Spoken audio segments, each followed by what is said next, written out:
I decided to upgrade from my old iPhone XS Max to the iPhone 14 Pro Max, which I swore back then I would never ever get this phone, but here we are. I got the iPhone 14 Pro Max instead of getting the iPhone 15 Pro Max or the iPhone 16 Pro Max. And let me tell you why. This better be good.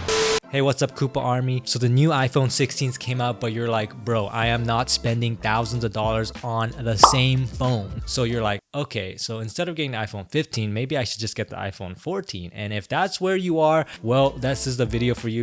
I actually only paid around $770 for this phone. I would have paid probably over $1,300 with tax for the iPhone 16 Pro Max.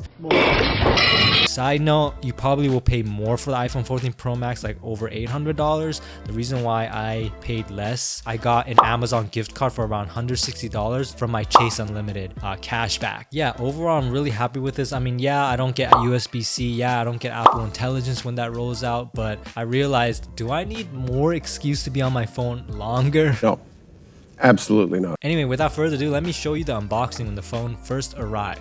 Alright, so first things first, we ordered the iPhone 14 Pro Max from Amazon Renewed, which is Amazon's refurbished phones program. This specifically is the Renewed Premium, so it's going to be a little bit higher standards. This is shipped and sold by Amazon, so we are not buying from a random sketchy online seller. As you can see, the packaging is pretty nice. I have no complaints about it. The only thing is they kind of trolled us by giving us a USB-C cable when this is a phone that still uses lightning charge. So Amazon, I don't know what you guys are doing here. Come on, step up your game. Besides that, the phone is beautiful. I mean, it is an iPhone 14 Pro Max, and right out the box, you can see it looks great. It's pretty much brand new and ready to be set up. It came with about 60% battery already on the phone, which is pretty impressive because who knows how long this phone has been sitting in the box.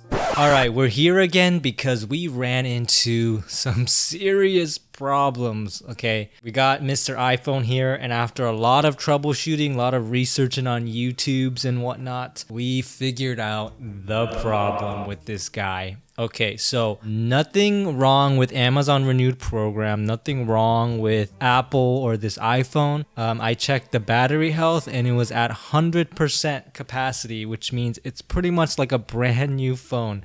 Like I said, the only thing that makes it not look completely brand new is it looks like a little, like I'm talking like 1-2% worn, like a little bit around the camera lenses, but it's like barely visible, and pretty much my phone would probably start looking like that after like a couple months if I had a brand new one. So the nightmare was I had to do all these workarounds. It took a long time. We couldn't do this typical standard transfer everything over from my old phone to the new phone, how you can usually do it really quick at the Apple store. So what was happening is we would start the process, but then the new iPhone 14 Pro Max here would pretty much force me to upgrade to the new iOS 18. As soon as I press install, it would just be frozen. Nothing would happen. It'd just be stuck. It's been 2 years! So I'm like, oh my goodness, what do I do now? So I'm gonna actually link below the video I watched in my description by another creator on how to get around this. But essentially the summarized version is you need to skip the update, which if you do skip the update, you can't transfer any of your old files from your old phone. Skip that part and then go straight to the home page so you can actually, you know, see all the apps and whatnot right on your phone. So once you get there, you're gonna connect to your Wi-Fi and then download and install the new iOS 18 update there. And once you update your phone, then you're gonna completely reset and erase everything, just like how you would if you're like gonna sell this phone again. But this time, now when you set it up again, it's not gonna ask you to update to iOS 18 because iOS 18 would already be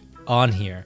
So really cool way to fix it. A little bit of an annoying workaround, but it is a workaround. It does work, and it's like an extra maybe 20-30 minutes of your time. So I mean, it's worth it. It's either that or returning this, right? After that, you can set it up with your old phone together, like the process we were trying to do in the beginning, and it will work just fine. Everything will go over. It took about, I believe, 40 minutes for me, 40 minutes to an hour. I had a lot of stuff on my old iPhone. So we got that all squared away.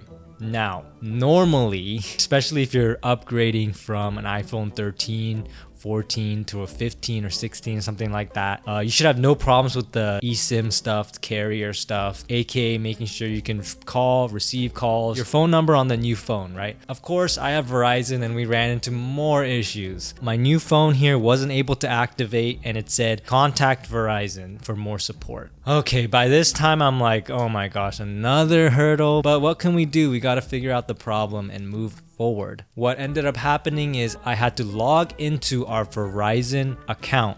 You can either do it on the website, on desktop, or the app. So I chose to do the app. I'm gonna link in the description another creator's video that really helped with this process of how to activate your new phone if you have Verizon and your phone says, help, we cannot do anything about this. Yeah, click on that video, and if that video still doesn't work, which it didn't for me in the end, but I know that it probably would have worked for most people.